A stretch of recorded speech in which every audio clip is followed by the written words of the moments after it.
Hi friends, welcome to my channel. ഗോതമ്പ് പുട്ട് നല്ല soft ആയിരിക്കാനും അതുപോലെ തന്നെ പുട്ടിന് നല്ല രുചി കൂട്ടാനുള്ള ചില ടിപ്സുമായിട്ടാണ് ഞാനിന്ന് വന്നിരിക്കുന്നത്. അപ്പോൾ നമുക്ക് കണ്ടു നോക്കാം ഇതെങ്ങനെയാണ് ഉണ്ടാക്കിയെടുക്കുന്നതെന്ന്. എൻ്റെ ഈ വീഡിയോ നിങ്ങൾക്ക് ഇഷ്ടപ്പെട്ടതാണെങ്കിൽ എൻ്റെ ചാനൽ സബ്സ്ക്രൈബ് ചെയ്തിട്ടൊന്ന് സപ്പോർട്ട് ചെയ്യണേ. അപ്പോൾ ഇത് ഉണ്ടാക്കാനായിട്ട് ഞാനിവിടെ ആദ്യം തന്നെ ഒരു കപ്പ് ഗോതമ്പ് പൊടി എടുത്തിട്ടുണ്ട്. നമ്മൾ ചപ്പാത്തിക്കൊക്കെ എടുക്കുന്ന ആട്ടപ്പൊടി തന്നെയാണ് ഞാനിവിടെ എടുത്തിട്ടുള്ളത്. ഇനി നമുക്ക് ഈ പൊടിയിലേക്ക് ആവശ്യത്തിന് ഉപ്പ് ചേർത്ത് കൊടുക്കാം. ഉപ്പ് പൊടിയുടെ എല്ലാ ഭാഗത്തും എത്തുന്ന രീതിയിൽ നന്നായിട്ടൊന്ന് മിക്സ് ചെയ്തിട്ടെടുക്കാം. ഇനി ഇതിലേക്ക് ഞാൻ വെള്ളത്തിന് പകരമായിട്ട് തേങ്ങാപ്പാലാണ് ചേർത്ത് കൊടുക്കുന്നത്. നമുക്ക് ഈ തേങ്ങാപ്പാൽ കുറച്ച് ചേർത്ത് കൊടുത്തിട്ട് നന്നായിട്ടൊന്ന് മിക്സ് ചെയ്തിട്ടെടുക്കാം. സ്പൂൺ വെച്ചിട്ട് റഫ്ലി ഒന്ന് മിക്സ് ചെയ്തെടുത്താൽ മതി. ഇതുവരെ നിങ്ങൾ തേങ്ങാപ്പാൽ ചേർത്ത് പുട്ടുണ്ടാക്കി നോക്കിയിട്ടില്ലെങ്കിൽ ഒരു തവണയെങ്കിലും ചെയ്ത് നോക്കണേ. സൂപ്പർ ടേസ്റ്റിയാണ്. പിന്നെ പുട്ട് അധികം നേരം സോഫ്റ്റ് ആയിരിക്കാൻ തേങ്ങാപ്പാൽ ചേർത്ത് കൊടുക്കുന്നത് വളരെ നല്ലതാണ്. അപ്പോൾ ഞാനിതിവിടെ തേങ്ങാപ്പാൽ ചേർത്തിട്ട് നന്നായിട്ടൊന്ന് മിക്സ് ചെയ്തെടുത്തിട്ടുണ്ട്. ഇനി നമുക്ക് ഈ മാവിലേക്ക് 2 ടേബിൾ സ്പൂൺ ചോറ് ചേർത്ത് കൊടുക്കാം. നിങ്ങൾക്ക് ഏത് അരിൻ്റെ ചോറും ചേർത്ത് കൊടുക്കാൻ പറ്റും. ഞാനിവിടെ തലേ ദിവസം ബാക്കി വന്ന ചോറാണ് ചേർത്ത് കൊടുത്തിട്ടുള്ളത്. ഇനി നമുക്കിതെല്ലാം നന്നായിട്ടൊന്ന് ഇളക്കി യോജിപ്പിച്ചെടുക്കാം.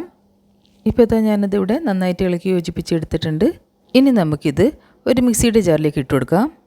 ഒരുമിച്ച് ഇട്ട് കൊടുക്കാൻ പറ്റുന്നില്ലെങ്കിൽ നമുക്കിത് 2 ബാച്ചായിട്ട് ഇട്ട് കൊടുക്കാം. ഇപ്പോൾ ഞാനിതിവിടെ മിക്സിയുടെ ജാറിലേക്ക് ഇട്ട് കൊടുത്തിട്ടുണ്ട്. ഇനി നമുക്കിതൊന്ന് അടിച്ചെടുക്കണം. പൾസ് മോഡിൽ വെച്ചിട്ട് 1-2 പ്രാവശ്യം ഒന്ന് അടിച്ചെടുത്താൽ മതി. ഇപ്പോൾ ഞാനിതിവിടെ അടിച്ചെടുത്ത് കഴിഞ്ഞിട്ടുണ്ട്. നിങ്ങൾക്കിതിൽ വെള്ളം കൂടുതലാണെന്ന് തോന്നുകയാണെങ്കിൽ കുറച്ച് ഡ്രൈ ആയിട്ടുള്ള ആട്ട ചേർത്ത് കൊടുത്തിട്ട് വീണ്ടും ഒന്ന് അടിച്ചെടുത്താൽ മതി. നമുക്കിത് ബ്രെഡ് ക്രംസിൻ്റെ ടെക്സ്ചറിൽ വേണം തയ്യാറാക്കിയെടുക്കാൻ. ഇപ്പോൾ ഇത് കണ്ടില്ലേ, ഇതൊട്ടും കട്ട കുത്തിയിട്ടില്ല. നമ്മൾ കട്ട്ലറ്റ്സ് ഒക്കെ ഉണ്ടാക്കാൻ ഉപയോഗിക്കുന്ന ബ്രെഡ് ക്രംസ് ഇല്ലേ, ആ ഒരു ടെക്സ്ചറിലാണ് നമുക്കിത് തയ്യാറാക്കിയെടുക്കേണ്ടത്. അപ്പോൾ ഇവിടെ നമ്മുടെ പുട്ടിനുള്ള പൊടി തയ്യാറായിട്ടുണ്ട്. ഇനി നമുക്ക് ഈ പൊടി ഒരു പ്ലേറ്റിലേക്ക് മാറ്റി കൊടുക്കാം. ഇനി നമുക്കിതൊന്ന് കൈ വെച്ചിട്ട് നന്നായിട്ടൊന്ന് മിക്സ് ചെയ്തിട്ടെടുക്കാം. ഈ ചെറിയ കട്ടകളൊക്കെ ഒന്ന് നമുക്ക് ഉടച്ചെടുക്കാം. ഇനി നമുക്ക് ഈ പൊടിയിലേക്ക് 2-3 ടേബിൾ സ്പൂൺ തേങ്ങ ചെരുവിയത് ചേർത്ത് കൊടുക്കാം. ഈ ഒരു സ്റ്റെപ്പ് ഓപ്ഷണലാണ്. നിങ്ങൾക്ക് തേങ്ങ ചെരുവിയത് ചേർത്ത് കൊടുക്കാൻ താല്പര്യമില്ലെങ്കിൽ ഈ ഒരു സ്റ്റെപ്പ് സ്കിപ്പ് ചെയ്യാം. ഇനി നമുക്ക് പുട്ടുണ്ടാക്കിയെടുക്കാൻ തുടങ്ങാം.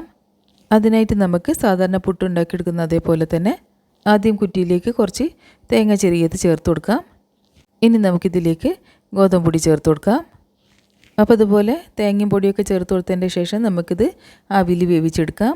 നമ്മൾ സാധാരണ അരിപ്പുട്ട് വേവിച്ചെടുക്കുന്നതിനെക്കാട്ടിയും കുറച്ച് കൂടുതൽ സമയം ഗോതമ്പ് പുട്ട് വേവിച്ചെടുക്കാൻ വേണ്ടി വേണം. ആവി വരാൻ തുടങ്ങിയതിൻ്റെ ശേഷം നമുക്കിത് ലോ ഫ്ലെയിമിൽ വെച്ചിട്ട് ഒരു 2 മിനിറ്റ് നേരത്തേക്കും കൂടി വേവിച്ചെടുക്കാം. അപ്പോൾ അവിടെ പുട്ടിന് ആവി വരാൻ തുടങ്ങിയിട്ട് കുറച്ച് നേരം ആയിട്ടുണ്ട്. ഇനി നമുക്കിത് പുറത്തേക്ക് എടുത്തിട്ട് പ്ലേറ്റിലേക്ക് മാറ്റാം. അപ്പോൾ നമ്മുടെ നല്ല സൂപ്പർ ടേസ്റ്റി ആയിട്ടുള്ള ഗോതമ്പ് പുട്ട് ഇവിടെ തയ്യാറായിട്ടുണ്ട്.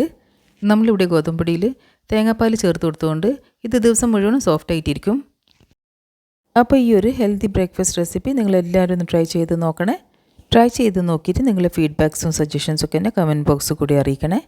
വീഡിയോ ഇഷ്ടപ്പെട്ടതാണെങ്കിൽ ലൈക്ക് ചെയ്യാനും ഫ്രണ്ട്സ് ആൻഡ് ഫാമിലിയോട് കൂടെ ഷെയർ ചെയ്യാനും മറക്കരുതേ.